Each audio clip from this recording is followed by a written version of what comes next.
We focus on history,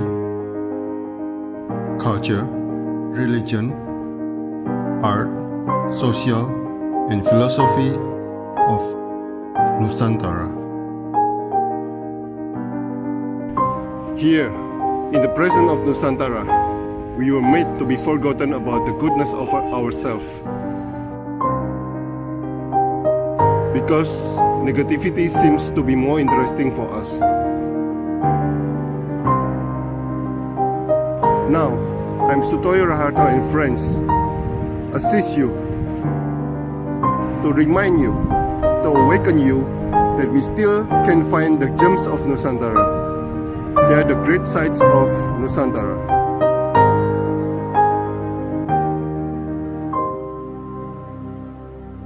Selamat malam Mbak Amel, seorang mahasiswi seni musik di UNY ya? Iya. Apa itu tembang puitik, Mbak? Silakan. Oh ya, terima kasih Pak Sutoyo. Sebelumnya saya juga berterima kasih kepada Bapak Sutoyo sudah mengajak saya untuk sharing-sharing, ngobrol-ngobrol di sini. Langsung saja saya jawab, Pak. Sebenarnya ini topiknya terlalu menurut saya teoritis gitu ya, dibandingkan sharing yang sebelumnya tadi kan saya lebih sharing gitu, yang sekarang itu lebih teoritis. Jadi saya siap-siap catatan saya, Pak. Oke, nggak apa-apa. Betul. Tapi ini interesting. Ada yang riset tentang tembang puitik. Iya. Kalau bicara tentang tembang puitik sendiri, sangat jelas ya, dalam bahasa Jawa terutama ada kata tembang di situ, yang artinya lagu. Kalau dalam KBBI, itu berarti syair yang diberi lagu untuk dinyanyikan atau puisi. Ada juga istilah nembang kalau di Jawa, artinya menyanyikan lagu. Nah, sedangkan puitik sendiri itu berasal dari kata puisi, sehingga tembang puitik ini dapat diartikan sebagai komposisi atau lagu berdasarkan puisi. Seperti itu, Pak, arti dari tembang puitik sendiri. Ya. Nah, apa bedanya dengan seriosa? Ini kan Anda riset tentang tembang puitik dan seriosa atau Ya. Silakan jelaskan. Jika kita tarik semacam benang atau garis lurus seperti itu ya, istilahnya antara tembang puitik sampai seriosa ini, yang tentunya melalui beberapa penelitian yang saya baca, istilah tembang puitik ini sebetulnya merupakan istilah baru atau new term yang digunakan untuk memperbarui dan menggantikan istilah seriosa yang dulu sering digunakan. Nah, tembang puitik ini merupakan istilah untuk mendeskripsikan bentuk leadernya Indonesia atau Indonesian Art Song atau leader khas Indonesia, di mana dalam podcast ini terdapat pergeseran istilah dari seriosa ke tembang puitik. Jadi jika ditanya apa bedanya dengan seriosa, kalau di garis lurus itu sebetulnya sama, hanya penyebutannya atau istilahnya saja yang berbeda. Seperti itu. Namun itu tergantung lagi dengan sumber-sumber lainnya. Ada juga yang mengungkapkan bahwa dan berpendapat ini keduanya berbeda. Gitu. Itu, Pak. Nah, tembang puitik ini lebih ke lagu-lagu Jawa gitu. Oh, enggak. Jadi seperti halnya seriosa pada umumnya, untuk tembang puitik ini sebetulnya memang lagu klasiknya Indonesia. Lagu klasiknya Indonesia. Namun di dalam lagu klasiknya Indonesia, namun ada ciri khas keindonesiaan di dalamnya, seperti misalnya komposisi dari Bapak Ananda Sukarlan itu tembang puitik salah satunya mengandung unsur etnik Indonesia, seperti ada Jawanya, ada Balinya, dan lain sebagainya seperti itu. Itu berlaku juga dengan seriosa zaman dulu, juga seperti itu, Pak. Oke. Nah, tetapi menurut Mbak Amel sendiri, apakah tembang puitik sama dengan seriosa? Karena seriosa kan lebih ke barat-baratan mungkin ya.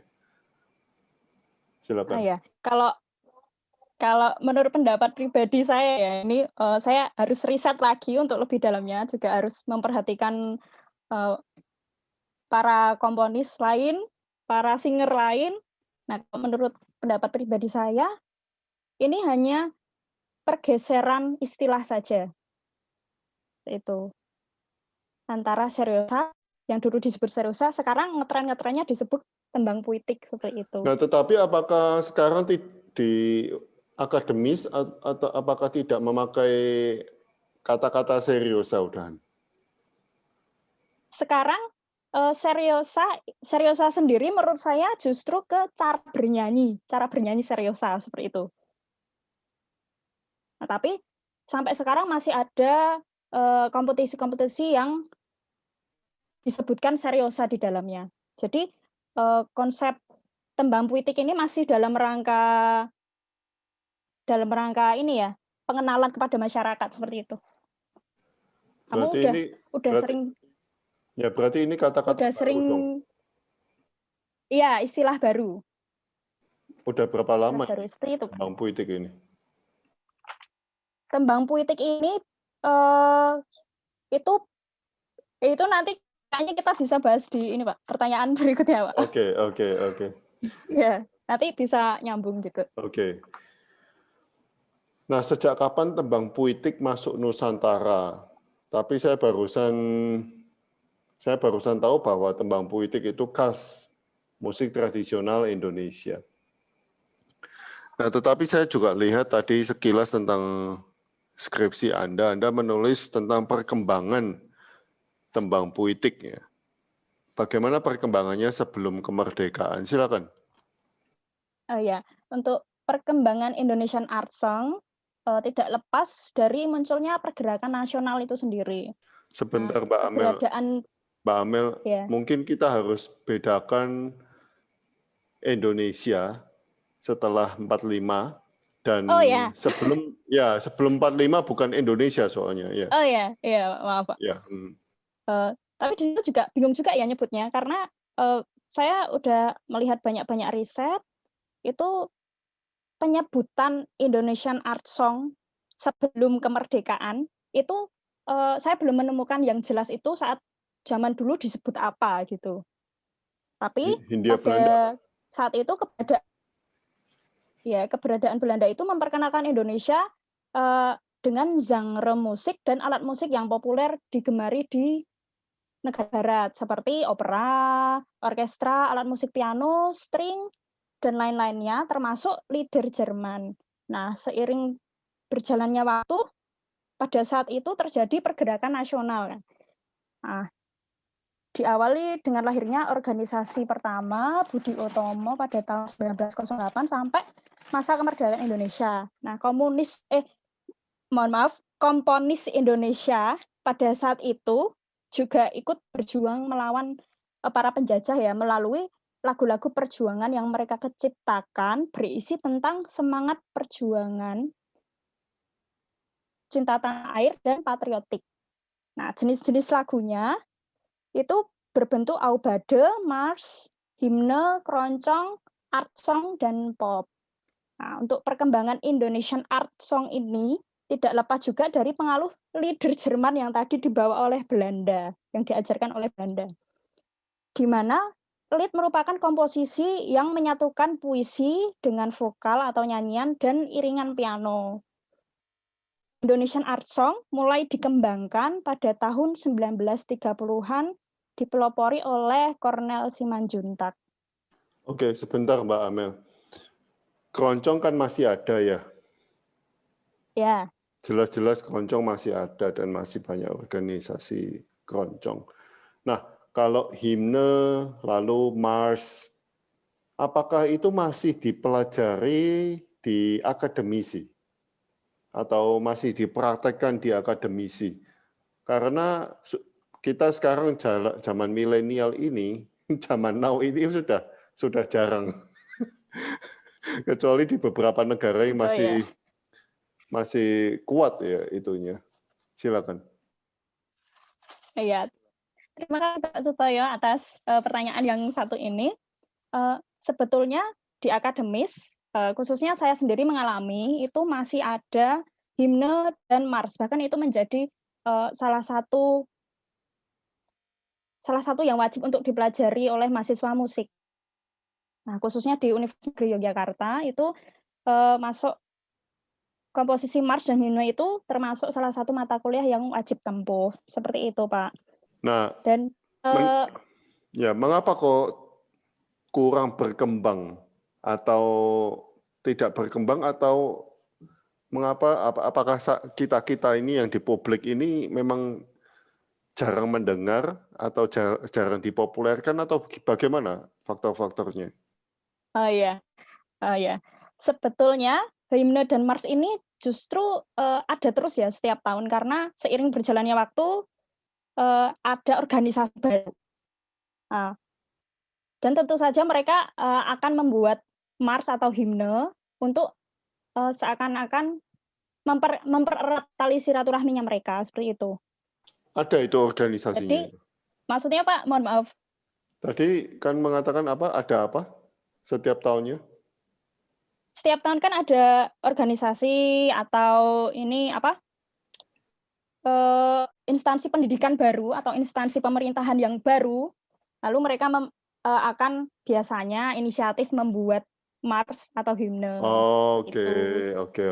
Nah, seperti di iklan-iklan, misalnya di iklan-iklan itu kita sering mendengarkan musik, yaitu salah satunya adalah jingle-nya mereka. Bisa saja itu termasuk marsnya mereka yang dimasukkan dalam iklan tersebut, seperti itu, Pak. Jadi sebetulnya mars dan himne ini tidak musnah ya, tetap berjalan terus seperti itu. Cuman mungkin kita saja yang nggak sadar kalau itu ternyata mars, itu ternyata himne, seperti itu. Ya, kemungkinan itu karena beberapa kan seperti keroncong ya, masih ada, tapi kita nggak sadar kalau ada. Oke. Ya. Nah, bagaimana perkembangan tembang puitik di NKRI ya? Oh, ya. Silakan. Ini pembahasannya setelah kemerdekaan ya, Pak ya? Ya, setelah kasih, kemerdekaan, Pak. ya. Ya, sesuai dengan referensi yang saya baca, sebetulnya istilah seriosa untuk menyebut jenis Indonesian art song atau lieder khas Indonesia ini mulai diperkenalkan sekitar tahun 1950-an seiring diselenggarakannya kompetisi bintang radio dan televisi oleh RRI, Radio Republik Indonesia. Nah, jenis lagu yang dilombakan pada saat itu ada jenis keroncong dan hiburan. Untuk membedakan jenis lagu hiburan antara pop dan lagu yang lebih serius, maka muncul istilah lagu seriosa itu tadi. Nah, dalam Kamus Besar Bahasa Inggris dan Indonesia pada zaman tersebut, mendeskripsikan seriosa sebagai musik semi klasik. Nah, beberapa tokoh setuju dengan pendapat tersebut dan menyatakan bahwa seriosa merupakan vokal semi klasik yang dipengaruhi vokal Eropa dengan diiringi alat musik barat. Namun, beberapa sumber lain mendefinisikan seriosa sebagai istilah dari bahasa Inggris serious dan berpendapat bahwa musik seriosa ini tidak boleh dianggap sebagai musik semi klasik, melainkan setara atau sama dengan musik klasik tersebut. Nah, setelah berhentinya program bintang radio yang tadi dilaksanakan oleh RRI, eksistensi musik seriosa ini menurun. Ada beberapa sumber lain juga mengatakan bahwa eksistensi musik seriosa menurun seturut meninggalnya komponis terkenal seperti Mokhtar Embut dan lain-lain. Seperti itu, Pak. Nah, pada abad ke-21, baru-baru ini, beberapa musisi dan vokalis Indonesia mencoba untuk mengembalikan popularitas Indonesian art song. Nah, khususnya pada tahun 2007, ada pianis Ananda Sukarlan menerbitkan 25 tembang puitik dan tampil dalam konser tembang puitik bersama Ananda Sukarlan dan Binu Sukama di Jakarta. Pada 2009, soprano Binu Sukama dan bariton Joseph Kristanto mengadakan konser bertajuk Art Song dan mengusulkan tembang puitik sebagai istilah leader dalam bahasa Indonesia. Nah, pada tahun 2010, pertama kalinya Bapak Ananda Sukarlan ini mengadakan kompetisi nasional tembang puitik. Kompetisi ini dilanjutkan pada tahun 2013 dan 2021 besok. Lalu, komponis tembang puitik Indonesia yang saat ini terkenal di antara ada Bapak Ananda Sukarlan, Trisuci Kamal, Guru Soekarno Putra, Yohanes Sebastian Nugroho, dan masih ada banyak lagi. Jadi semacam regenerasi. Seperti itu. Mbak Amel, Anda juga menulis bahwa seperti puisi Pak Rendra, lalu siapa lagi yang puitis-puitis ini juga termasuk dalam tembang puitik. Nah, itu penjelasannya bagaimana? Itu kan tidak seriosa, nyantai, tapi diiringi musik itu. Dan bukan tradisional. Ya, ada juga. Gitu loh. Silakan. Oh ya.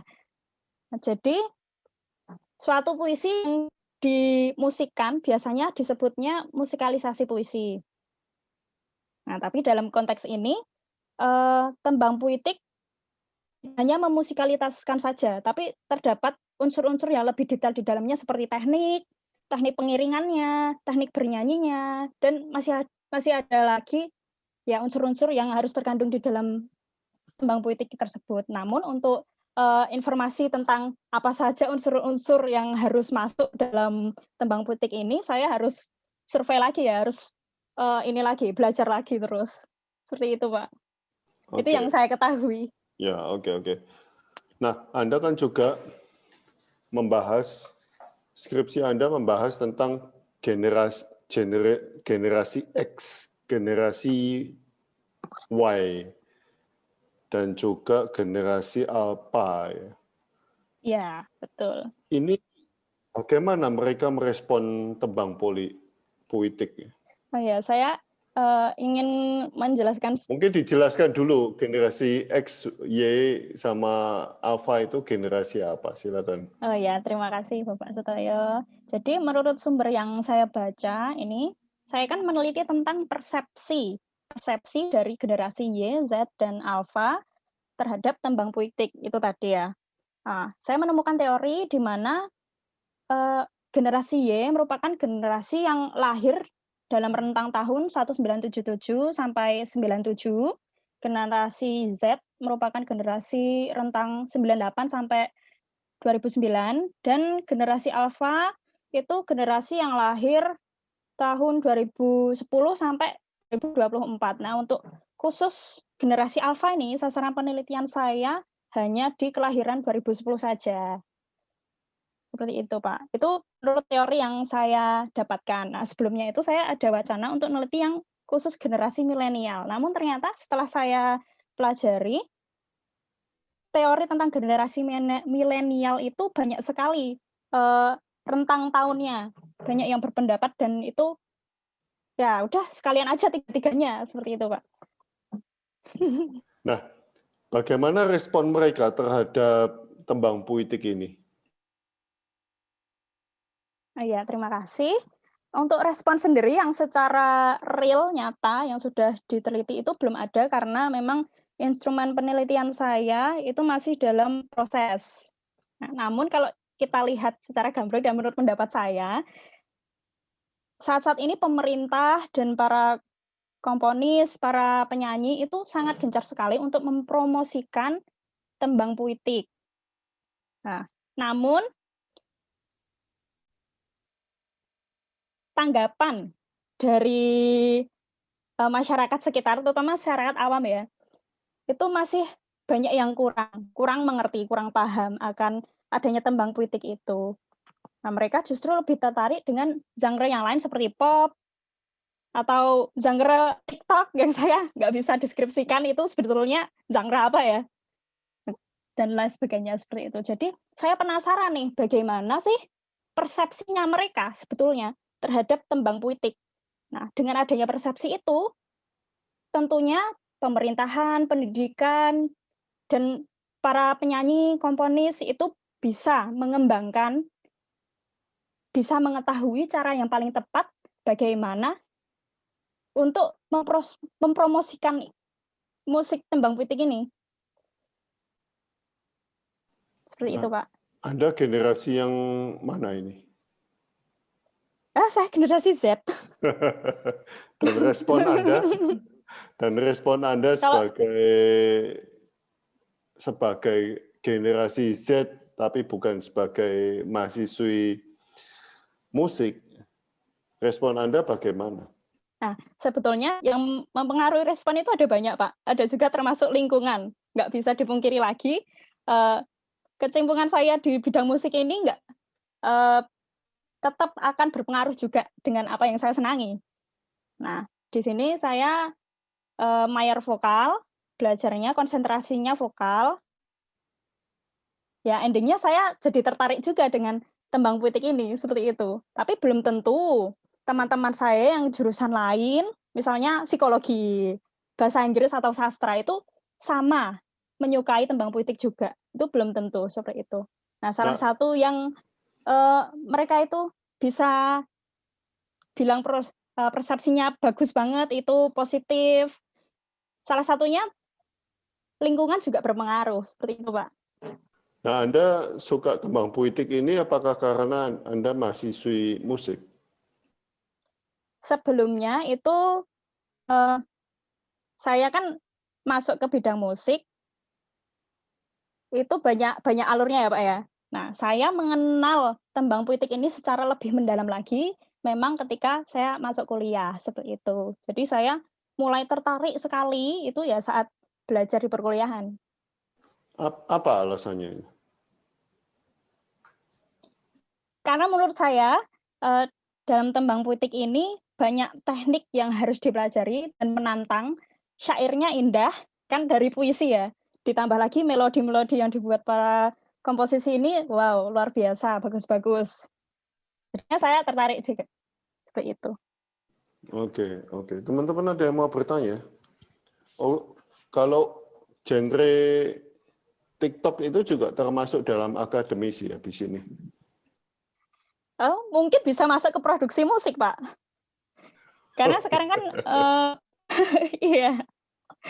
Kalau karena saya jurusannya pendidikan ya, bukan murni gitu, bukan cabang murni, jadinya produksi musik bisa saja nggak dipelajari di dalamnya. Kebetulan saya juga nggak dapat produksi musik, tapi kakak-kakak tingkat saya yang sudah lulus itu mereka dapat.